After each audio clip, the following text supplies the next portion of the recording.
ವಿರಾಮದ ನಂತರ ಮತ್ತೆ ಜನ್ಮ ಜನ್ಮಾಂತರದ ಅಂತಿಮ ಭಾಗಕ್ಕೆ ಸ್ವಾಗತ. ಇಷ್ಟೆಲ್ಲ ಕಷ್ಟ ಅನುಭವಿಸ್ತಾ ಇರೋ ಕಮಲ ಬದುಕಿರುವುದಾದ್ರೂ ಹೇಗೆ? ಅವಳನ್ನ ಕಾಯ್ತಾ ಇದ್ದಿದ್ದಾದ್ರೂ ಯಾರು? ತಿಳಿಯೋಣ ಬನ್ನಿ.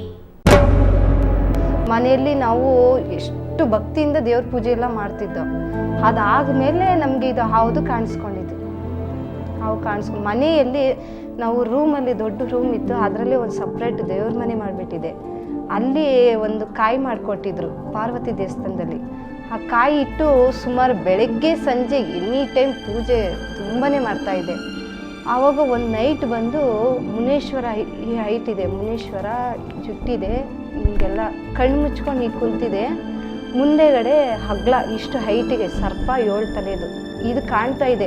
ನಮ್ಮ ಮನೆಯವ್ರಿಗೆ ನಾನು ಹೇಳ್ತಾ ಇದ್ದೀನಿ, ನೋಡ್ರಿ ಅಲ್ಲಿ ರೂಮಲ್ಲಿ ಕಾಣ್ತಾ ಇದೆ ನೋಡಿ ಮುನೇಶ್ವರ ಸರ್ಪ ಅಲ್ಲಿ ಕಾಣ್ತಾ ಇದೆ ನೋಡಿ ಅಂತಂದರೆ, ಎಲ್ಲಿ ನನಗೆ ಕಾಣ್ತಾ ಇಲ್ಲ ಅಂತ ಇವ್ರು ಅಂತಾರೆ. ಇಲ್ಲ, ನನ್ನ ಕಣ್ಣು ಕಾಣ್ತಾ ಇದೆ, ಅಲ್ಲಿದೆ ಕಾಣ್ತಾ ಇದೆ ನೋಡಿ ಅಂತ ಅಲ್ಲಿ ನಾನು ತೋರಿಸಿ ಅಷ್ಟೊತ್ತಿಗೆ ಇಲ್ಲಿಂದ ಒಂದು ಸರ್ಪ 5 ತಲೆದು, ಇಲ್ಲಿಂದ ಒಂದು ಸರ್ಪ 5 ತಲೆದು, ತಿರ್ಗಾ ಹಿಂದೆಗಡೆ 5 ತಲೆ ಸರ್ಪ.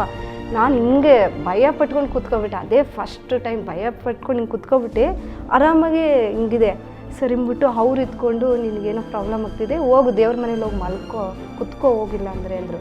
ದೇವ್ರ ಮನೆಗೆ ಹೋಗಿ ಕುತ್ಕೊಂಡಿದ್ದ ತಕ್ಷಣ ಒಂಥರ ಸುಸ್ತಾದಂಗೆ ಆಯ್ತು. ಹಿಂಗೆ ಕುತ್ಕೊಂಡ್ರೆ ಹಾವು ಬಂದು ಹಿಂಗೆ ಕುಟ್ಟೋದು, ಮತ್ತು ನಾಲ್ಗೆಲಿ ತಲೆ ಹಿಂಗೆ ಸವರೋದು, ಹಿಂಗೆ ತೊಟ್ಟೋದು, ಆ ಥರ ಆಗಿಬಿಡ್ತು. 1 ನಿಮಿಷ ಸಖತ್ ಭಯ ಬಿದ್ದು ನಾನು ದೇವ್ರ ಮನೆಯಿಂದನೇ ಈಚೆ ಬಂದುಬಿಟ್ಟೆ. ತುಂಬಾ ಅನುಭವ ಆಗಿದೆ ಅದು. ಗುರುಜಿ, ಇನ್ನೊಂದು ಗುರುಜಿ, ನಾವು ಆ ದೇವಸ್ಥಾನಕ್ಕೂ ಒಂದು ಸರಿ ಹಿಂಗೆ ಮನೆ ದೇವ್ರಿಗೆ ಹೋಗಿ ಪೂಜೆ ಮಾಡಿಸ್ಕೊಂಬರೋಣ ಅಂದ್ಬಿಟ್ಟು ಮೆಟ್ಲು ಹತ್ತಿ ಹೋಗ್ತಾ ಇದ್ದೆ. ಆ ಮೆಟ್ಲು ಕೆಳಗೆ ಬೆಂಚ್ ಹಾಕಿದ್ದಾರೆ ಕೂತ್ಕೊಳ್ಳೋಕ್ಕೆ, ಅದು ಗಾಳಿ ಸೋಕಾಗಿರೋದು ಬಂದು ಆ ಬೆಂಚ್ ಹತ್ರ ಕುಂತಿದೆ. ನಾನು ಮೆಟ್ಲು ಹತ್ತಕ್ಕೆ ಹೋದರೆ ಮುಂದೆ ಸರ್ಪ, ಅದು ಈ ಕಡೆ ಎಳಿತಾ ಇದ್ದೆ, ಇವಳು ಈ ಕಡೆ ಎಳಿತಾ ಇದ್ದಾಳೆ. ಹಂಗೂ ಮಾಡಿ ನಾನು ಹೋದೆ. ಮೆಟ್ಲು ಹತ್ತುವಾಗ ನಾನು ಹಾವು ಥರನೇ ಸ್ವಲ್ಪ ಕಾಲು ಹೀಗೆ ನಡೀತೀನಿ, ಕಾಲು ಆ ಥರನೇ ಹತ್ತಿ ಮೇಲೆ ಹೋದೆ. ಮೇಲೋಗಿ ಪೂಜೆ ಎಲ್ಲ ಮಾಡಿಸ್ತೋ. ಅವತ್ತು ಜನ ಯಾರೂ ಇರಲಿಲ್ಲ, ಕಮ್ಮಿ ಇತ್ತು. ಸರಿ ಕುಡಿಯೋಕ್ಕೆ ನೀರು ತರ್ತೀನಿ ಅಂದ್ಬಿಟ್ಟು ಅಲ್ಲಿ ನೀರ್ದು ಟ್ಯಾಂಕ್ ಇತ್ತು, ಅಲ್ಲಿ ನೀರು ತರೋಕ್ಕೆ ಇವ್ರು ಹೋದರು. ಅಲ್ಲಿ ಕೊಳ ಇದೆ, ಅಲ್ಲಿ ಮುಳುಗಿ ಸ್ನಾನ ಮಾಡಿ ಒದ್ದೆ ಬಟ್ಟೆಲಿ ಅಲ್ಲಿ ಮುನೇಶ್ವರ ಅಕ್ಕಯ್ಯಮ್ಮ ಅಂತ ದೇವರಿದೆ ಯಲಹಂಕ ಹತ್ರ, ಅಲ್ಲಿ ಪೂಜೆ ಕೊಡೋದು ನಾವು ಯಾವಾಗಲೂ.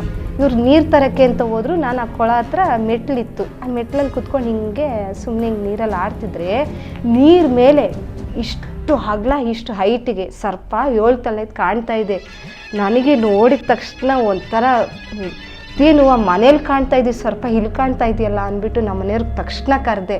ನೋಡ್ರಿ ಇಲ್ಲಿ ನೀರು ಮೇಲೆ, ಅದು ಒಳಗೂ ಹೋಗಲ್ಲ, ಅದ್ರ ಮೇಲೆ ಸಮಕ್ಕೆ ಏನೋ ಅದು ಮೇಲೆ ತೇಲೋ ಥರ ಏನಿಲ್ಲ, ಮಾಮೂಲಿ ನೆಲದಲ್ಲೇ ಇದ್ದೋ ಥರ ನೀರು ಮೇಲೆ ಇಷ್ಟು ಹಗಲ ಎಡೆ ಎತ್ಕೊಂಡಿದೆ. ನಾನು ಹೇಳಿದೆ, ನೋಡಿ ನಮ್ಮ ಮನೇಲಿ ಕಾಣ್ತಿತ್ತಲ್ಲ ಅದು ಹಾವು ಇಲ್ಲಿ ಕಾಣ್ತಾ ಇದೆ ಅಂತಂದು. ಇವರು ನನಗೆ ಕಣ್ಣು ಕಾಣ್ತಾ ಇಲ್ಲ ಕಣೆ ಅಂತ ಇವ್ರು ಅಂತಾರೆ. ನಾನಂತೂ ಅದು ನೋಡಿರೋದು ನಿಜವಾಗಿ ನಾನು ತುಂಬ ಅದೃಷ್ಟ ಮಾಡಿದ್ದೀನಿ ಅಂತ ನಾನು ಅಂದ್ಕೊಂಡು. ಯಾಕೆ ಕೆಲವು ಟೈಮ್ ನಮಗೆ ತುಂಬಾ ಭಯ ಆಯಿತು. ಎಲ್ಲರೂ ಇಲ್ಲಮ್ಮ ಇದು ಗಾಳಿ ಸೋಗ್ ಥರನೂ ಕಾಣಿಸುತ್ತೆ ಅಂತ ಸುಮಾರು ಜನ ಹೇಳಿದ್ರು. ಈಗಿರೋ ಪ್ರಾಬ್ಲಮ್ಮೇ ಸಾಲ್ವ್ ಮಾಡ್ಕೊಳಕ್ಕಾಗ್ತಿಲ್ಲ ನೋಡ್ರೆ, ಇದು ಒಂದು ಈ ಥರ ಪ್ರಾಬ್ಲಮ್ ಆಗೋಯ್ತಲ್ಲ ಅಂತ ಸಖತ್ ನೋವಿದ್ದೆ. ಆಮೇಲೆ ಅದು ಬಾಯಿ ಓಪನ್ ಮಾಡಿದ್ಮೇಲೆ ಗೊತ್ತಾಯ್ತು ನಮಗೆ. ಈಕೆ ಕುಂತ್ರೆ ಸಾಕು, ನಿಂತ್ರೆ ಸಾಕು, ಎಲ್ಲೆಲ್ಲೂ ಕಾಣಿಸ್ತಾ ಇರುತ್ತೆ ನಾಗರಹಾವು. ಈ ನಾಗರಹಾವೆ ನೋಡಿ ಕಮಲಾಳನ್ನ ರಕ್ಷಣೆ ಮಾಡ್ತಾ ಇರೋದು. ಇವತ್ತಿಗೂ ಕಮಲ ಊಟ ತಿನ್ನದೆ ಬದುಕಿದ್ದಾಳೆಂದ್ರೆ ಅದು ಅವರ ಮನೆ ದೇವರು ಅಕ್ಕಯ್ಯಮ್ಮ.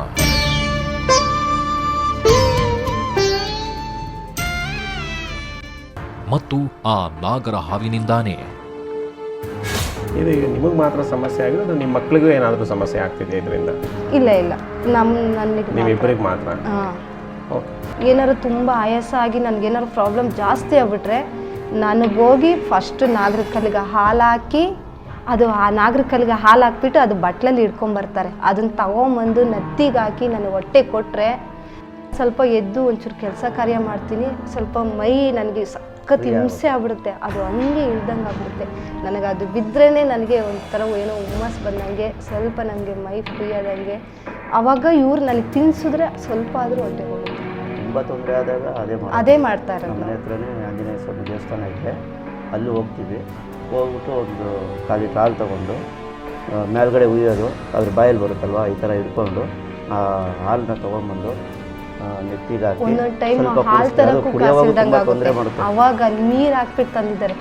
ಆ ನೀರು ಕುಡಿದ್ರೂ ನನ್ಗೆ ಅದೇ ಥರನೇ ಆಗುತ್ತೆ. ಒಂದೊಂದ್ಸರಿ ಉಗಿದ್ಬಿಡುತ್ತೆ.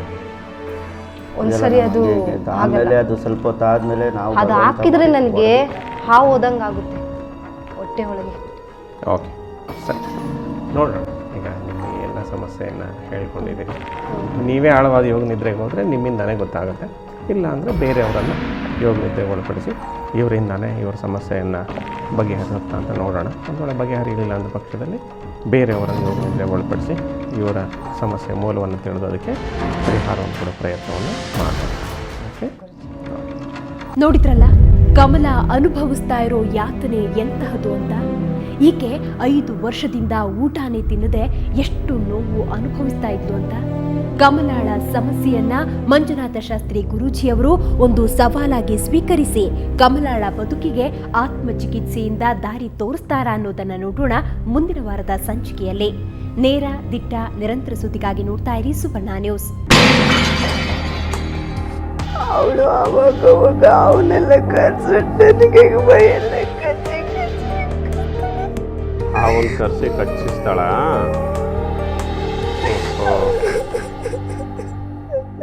ನಿಮ್ಮಲ್ಲಿ ಇಂತಹ ಸಮಸ್ಯೆಗಳಿದ್ರೆ ನಮ್ಮನ್ನ ಸಂಪರ್ಕಿಸಿ. 8869999992 8861999993. ಇಮೇಲ್ ವಿಳಾಸ help@mshastri.in. ವೆಬ್ಸೈಟ್ ವಿಳಾಸ www.janmajanmantara.com.